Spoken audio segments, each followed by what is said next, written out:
thank you so much for coming on our show and giving us your valuable time, that too on a Sunday.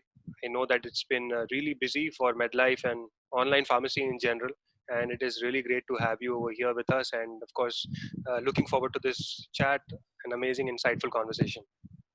Thanks, my pleasure being here. So, Meera, as you know, this series is going to cover thoughts of marketers around the world from different consumer businesses about how they are dealing with the COVID-19 crisis of sorts.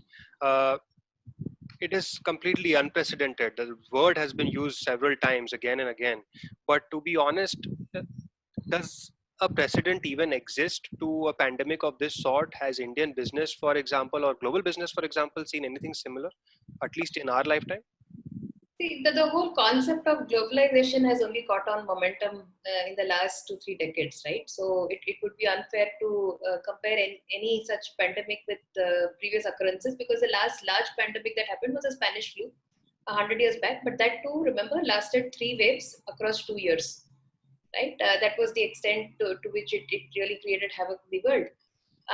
Having said that, that I don't think there is any comparable parallel, because what we've had in the last 2-3 decades is more of financial crisis, right? So you had the entire crisis in 2008 with a ton of industries, falling down, but those were financial crises.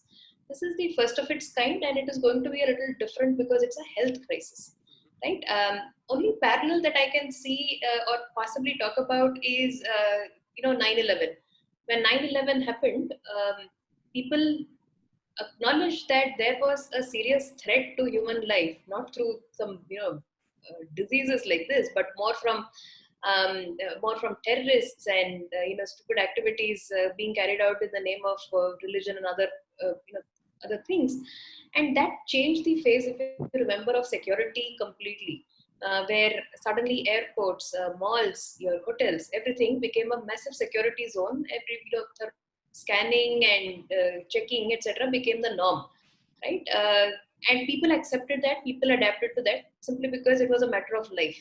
So the nearest parallel that I can think of in terms of change and acceptance is really this. It is not at all linked to or relatable to any other financial crisis that we've had in the past. Exactly, I completely agree with you. Although that 9/11 parallel that you drew, I agree to a certain extent, most definitely. As far as general security and safety was concerned internationally, I think that definitely changed quite a few things. I still believe that uh, the evolution that we saw in previous incidents, some of that is, of course, going to play out in a longer duration of time. It all remains to be seen. But one thing that we cannot deny is the impact on businesses that we have seen globally at the same time. I think that is what makes this very well unprecedented, because never has it ever happened in our history that something so catastrophic affected businesses everywhere around the world at the same time. Correct. Because it primarily focuses on human and human safety, and while it focuses on human safety, the point is that not too many people have been able to work as effectively, right? And that has never been the case with any other crisis before. You had shutdowns, you had mass, businesses going out of work and operations, etc. But that was more due to financial reasons rather than health reasons. True. Right? Therefore, this is different. True. So, Meera, I'm sure many businesses, as we all know, different verticals have been affected. Some have been affected a bit more than others. What kind of an impact, when I say impact, what kind of a business impact has your vertical, which is online pharmacy, seen? And of course, what kind of a change have you noticed in your job profile, let's say? Got it. So there are two parts to how has it impacted business. From a consumer sentiment and interest point of view, it's basically just skyrocketed. Right, staying home is safer, and we also realize that every delivery that we manage to make to customers, be it for medicines or be it to actually conduct a lab test, is going to help prevent spread of the virus and ensure that social distancing remains the norm. So in terms of demand, it's just shot up through the roof. But I unfortunately can't say the same thing for the actual execution part of it, because we have struggled. We have struggled from day one of the lockdown. In fact, even before official lockdown, from that Janta Curfew day on 21st March, it's been a struggle to actually manage business operations in the supply chain, simply because all legs of it, be it first mile, middle mile, or last mile, have all been broken. Right, first mile broken obviously because even the pharma companies, their CNFAs were having a huge issue in terms of manpower. Cross-state movement of goods, especially in the first week, was non-existent. You had almost some 6 lakh trucks, stranded in various Right. parts of the country. Right. You also had truckers unwilling to basically take long trips simply because the dhabas that they used to generally frequent and eat at were shut. Right, Wow. so nobody wanted to undertake long distance travel during this time, even after the permits got issued. So first mile was anyways a mess, and still continues to be dogged by some bit of challenges. Middle mile and last mile were mainly manpower issues. Right, at the end of the day, people working in our warehouses or the delivery boys are also people coming from families who are equally worried about them and want them to be safe. So a lot of migrant laborers in large cities went back home. A lot of people who are left over did not have families that were willing to let them go out and venture out and take that risk. So manpower availability and action still continues to be short of the 100% that it was earlier. But at the same time, orders have more than doubled.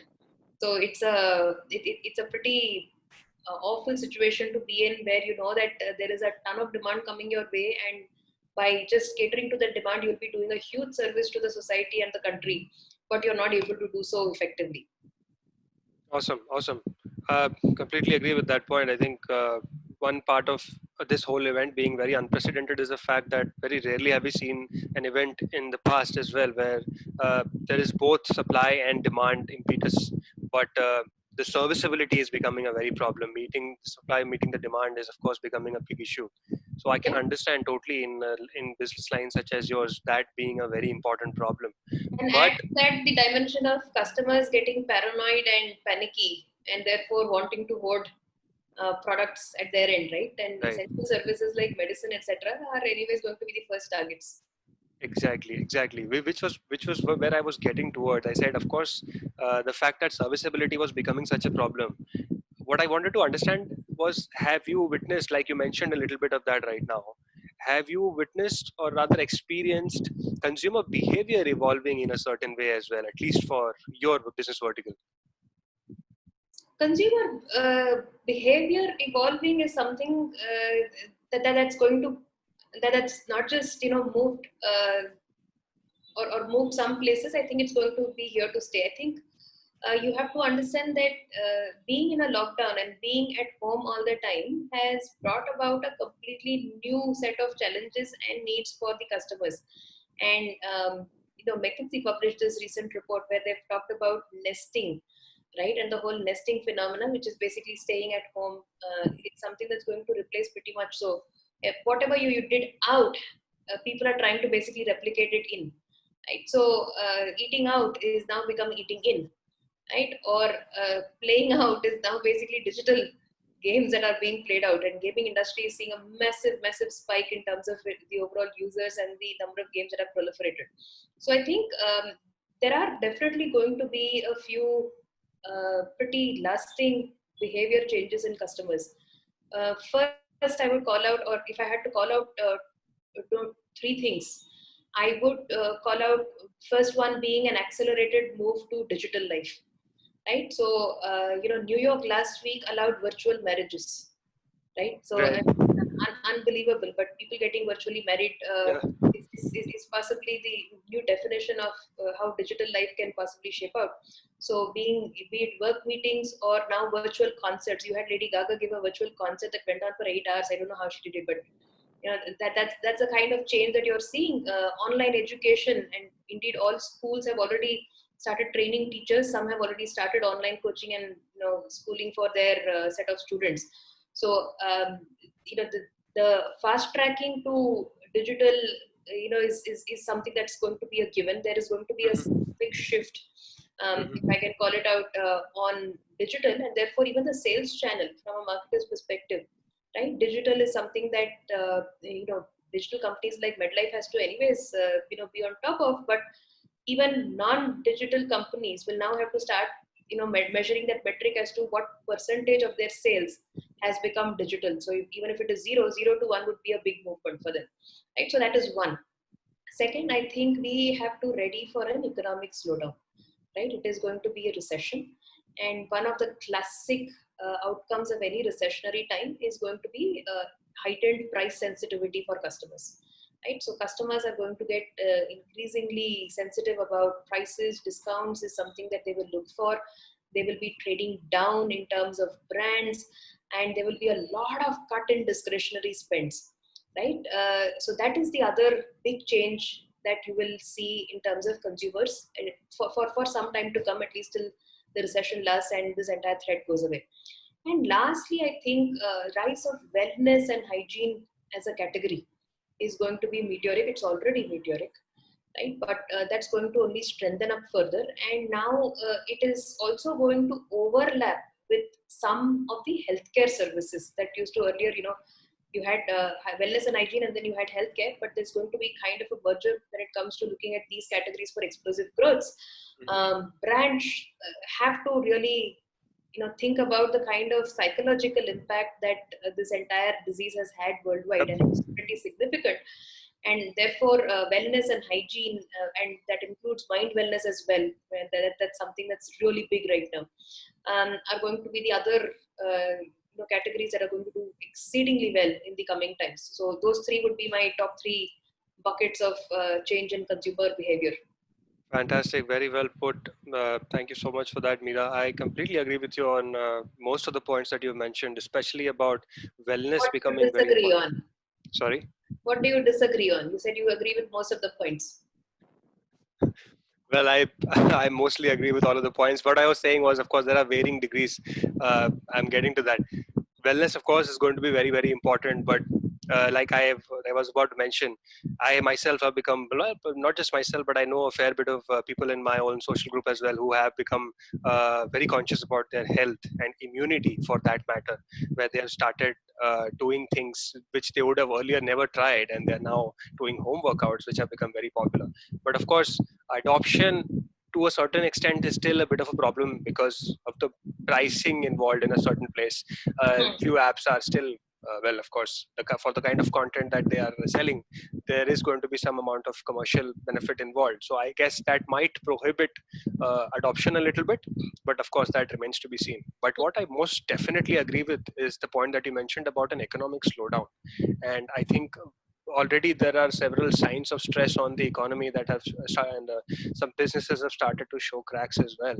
Uh, Absolutely. consider See, any kind of economic depression in historically has shown that at least one third of the companies will shut down. Right. So be prepared for a good third of companies just vanishing, and it's also going to lead to a lot of consolidation.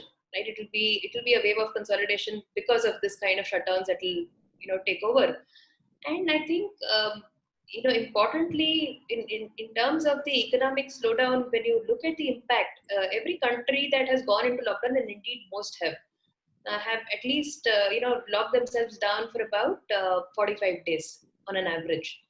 Right now, globally, the GDP is about $90 trillion. Right now, you take 45 days, that's about $12 trillion of economic activity that has been impacted. Right, so for 12 trillion worth of economic activity being impacted is not small, right? Of course, it's not been wiped out, but IMF has already declared that 2020 overall is going to be a year of degrowth. right, In India, right, it's somewhere between 1 and 2% GDP growth. China is also the other one that's positive, but virtually every other economy in the top 10 at least are right, all negative. right, And while it's given better projections on 2021, and I don't know the basis of that, but even if we were to go by that number, right. that's also going to be lesser than what 2019 was, right? So you can't ignore these telling signs of It's a what. very long lasting impact, most Yeah. definitely, which might well extend well beyond 2020, 2021. I agree, Meera. And some of the things that you have already mentioned, like the change in consumer behavior, the fact that we might be entering into, well, we definitely are entering into a recession, and let's just hope it's not a great depression of sorts. Considering these things that are happening, your marketing strategy must have changed, right? Of It, course. it would have had to adopt.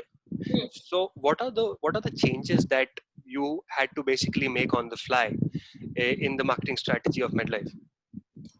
So, if you look at marketing and what we are doing currently in marketing, ours is an industry that is witnessing unprecedented growth, right? So we are not someone like a travel or hospitality that is right now, in complete chaos and has complete lack of demand. We are in fact overwhelmed with demand.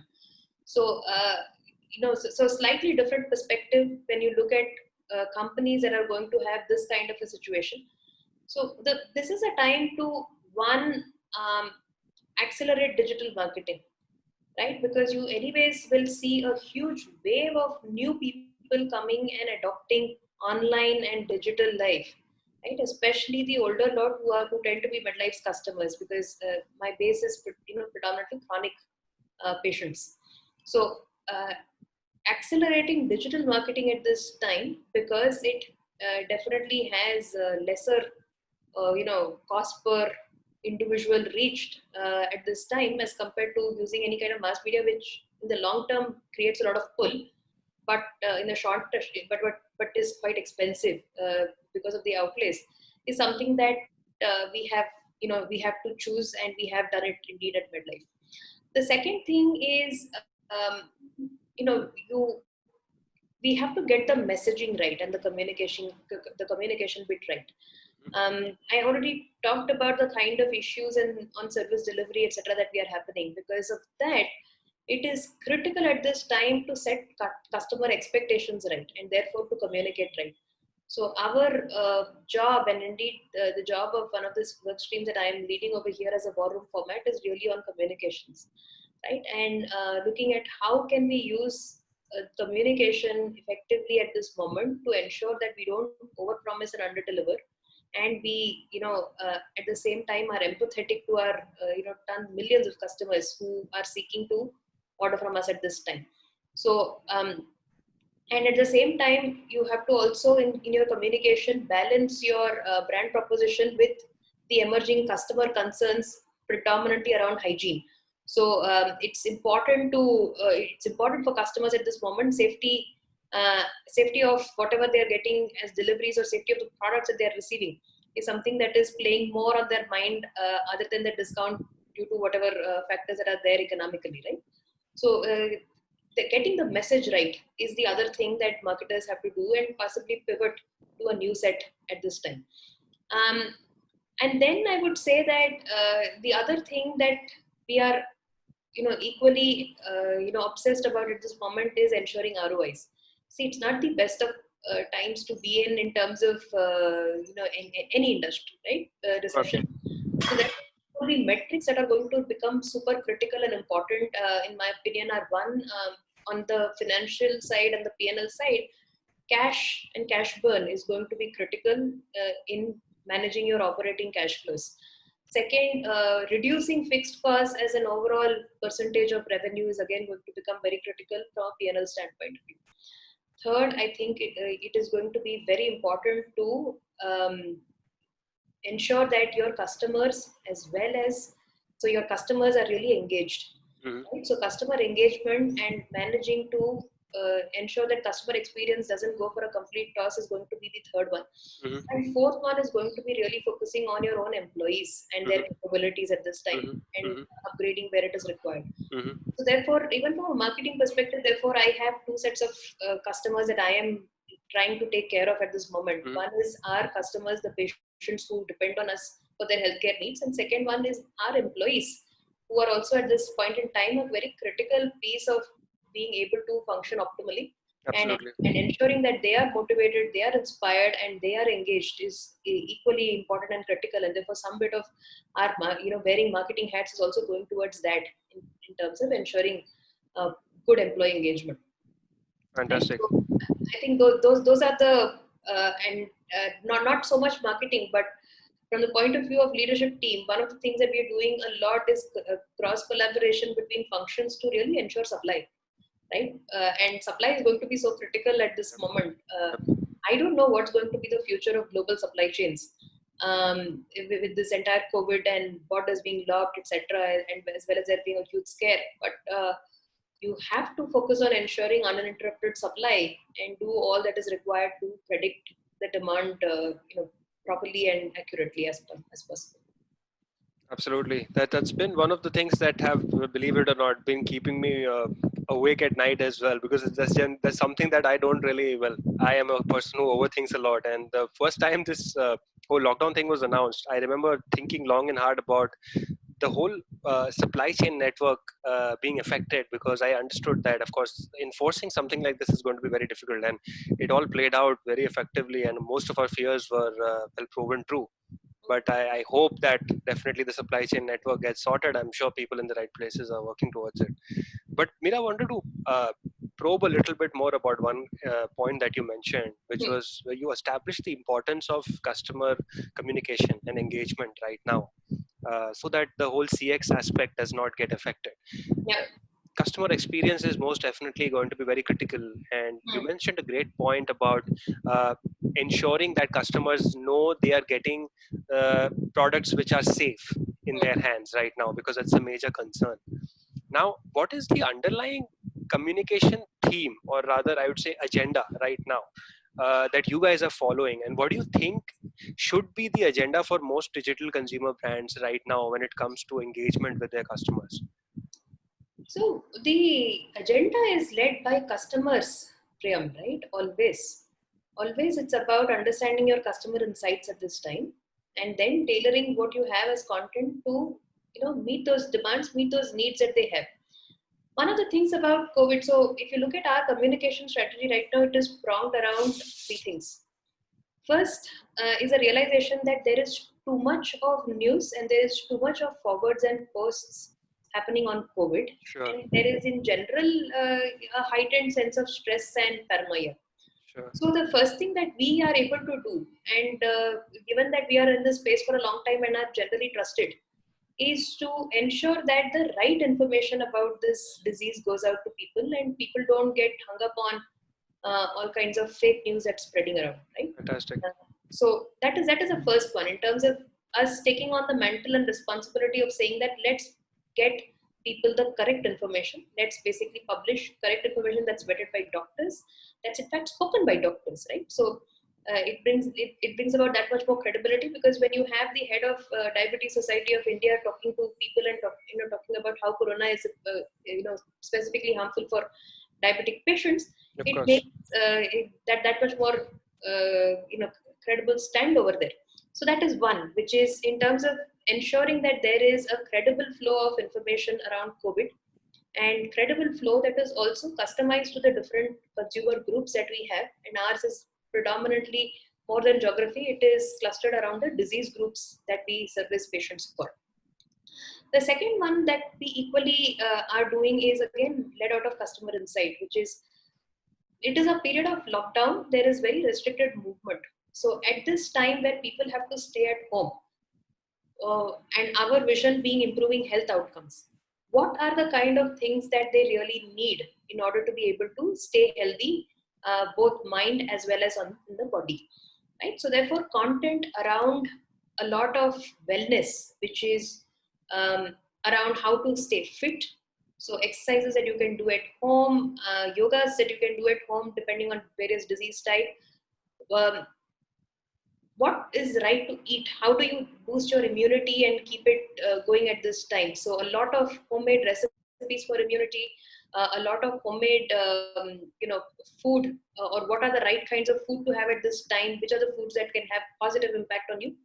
And lastly, also, staying on the lockdown bit, it is about how are people staying mentally fit, right? So what do you do when you feel a little down? What do you do when you feel angry? What do you do when you feel frustrated? What are the kind of small things that you can do, which is there in your hands, that you can use and plow through these times? So that's the second leg, which is understanding that customers are in lockdown, understanding what are the kind of things that are troubling them, and then being able to give them a perspective and a content and suggestions on that. So the right knowledge, the relevant, knowledge basis what the situation is at this time.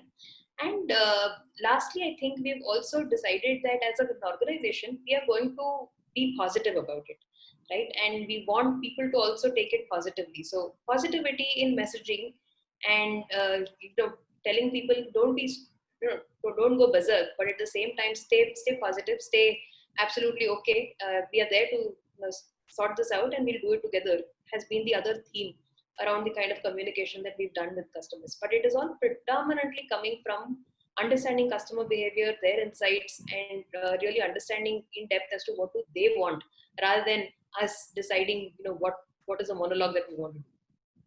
Fantastic, fantastic. So, from what I have gathered, it's basically uh, crafting an engagement strategy or a communication strategy that projects the brand as sort of like a guardian angel, or rather like a protector of sorts, which is adding more value to the user's life, even at this time. Yes, absolutely, and that's important. You have to understand the kind of role that you play. And I think one of the other brands that comes to mind right now, and I really love the campaign. It's a brand that I have worked on, so I'm pretty pumped about it. Surf Excel. So on TV, I saw their campaign where they've converted their site onto things that kids can do at home. Right now, what a beautiful fit. कि भाई अब दाग घर के अंदर लगेंगे rather than घर के बाहर, but a wonderful fit to the brand, which anyways talks about children and the impact of various activities that children do on their development, and understanding that lockdown means even they are pulled in, and rising up to the occasion and trying to make a lot of activities happen at home with them. So it is about your brand, what it does. So if I am about improving health outcomes as Medlife, then I do things that are relevant at this time to improve health outcomes of people. So Excel is about making children experience a lot of learning. They Sure. do that lockdown at home kind of a context. So that's how brand have to basically make the two things meet, which is your brand philosophy as well as your what's currently on with customers. Superb, superb. I completely agree. I was not aware of the Soft Excel campaign. I'll have to go check that out, but it does sound very nice, definitely. Which brings me to the next question, which is related. There is this recurring theme that I have noticed in a few of the digital brands that I use every day. I'm sure most of the young people today have been using these apps. I have noticed that there has been a significant change in their communication strategy, their branding, and their positioning strategy as well. Have you noticed something similar on your part as well with respect to the way consumer brands are communicating? No, not on Medlife, because like I told you, being healthcare, we are like in the epicenter of whatever is happening right now, and demand is anyways high, and our No, no, services are I'm essential. not talking about MedLife. I'm talking in general, Meera. Like in general, the brands that you are also probably using on your phone, or have you noticed a difference in their communication strategy or the way they are positioning themselves? I must say that there are a lot of brands that are trying to build empathy for their Absolutely. forces where they have completely gone out of business. So I think Ola did Drive for Drivers, right? And similarly, you had some other companies also trying to basically evoke empathy and sympathy for people who, at the moment, are completely out of jobs and out of their daily wages. That's something that some companies have adopted effectively in order to, stay on your mind, even despite the fact that the services are no longer relevant to you, at least Sure. for some time. I've also seen, a a lot of companies, just trying to uh, give updates, and some good companies that have tried to be innovative, and taken advantage of the whole work from home situation and adapted it nicely to their brands. So there are both good examples, and there are also examples of companies that have gone completely silent, which baffles me, saying why would you want to do that? But Right. but yeah, Right. there is. It's good. It's good to see a good breed of marketers who are, completely uh, adapting themselves in terms of what to talk about to their audiences during such completely different times. Absolutely. I'm so glad I asked you the question, and I'm very happy that you got the exact word, rather the theme that I was looking for is empathy. That's most definitely what I have witnessed as well. Most brands have gone the empathy route, and while it is something that which should most definitely be the dominant theme with respect to communication, it's obviously something that we don't see that often. Things have changed a little bit now, because of the COVID-19 pandemic, brands are going the empathy route and being humanizing their communication a lot more.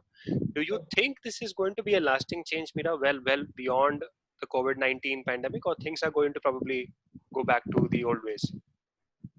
No, I don't think things will go back to old ways. There is going to be some permanent changes I already told you about. So, and see, brands come in different hues and they have different purposes in life.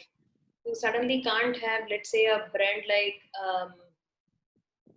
what brand should we take?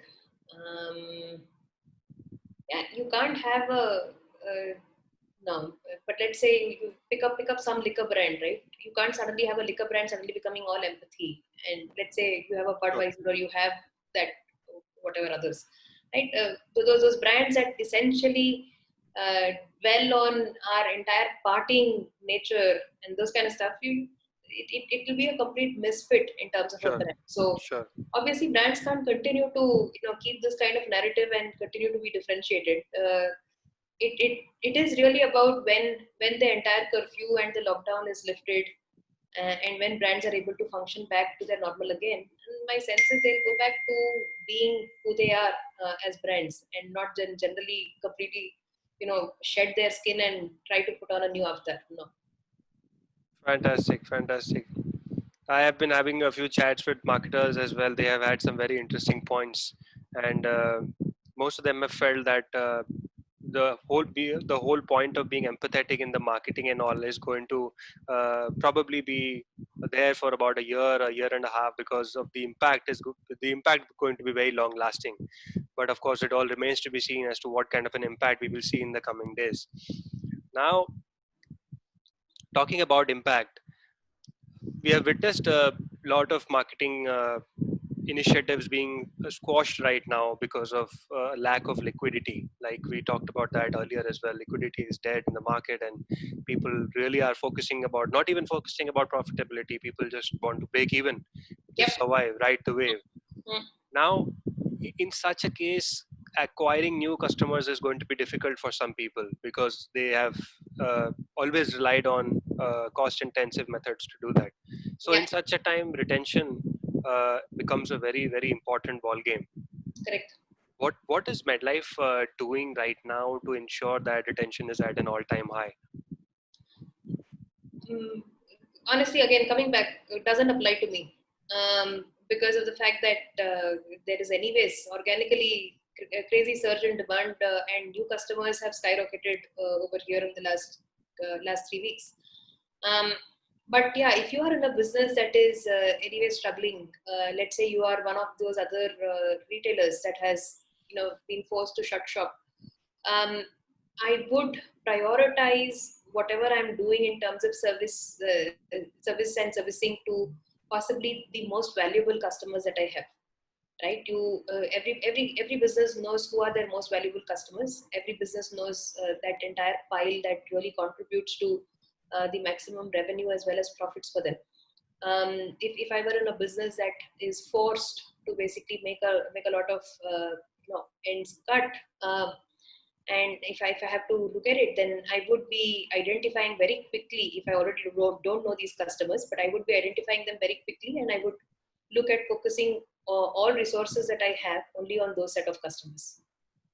So, an extremely personalized, highly contextual approach to engagement. Absolutely.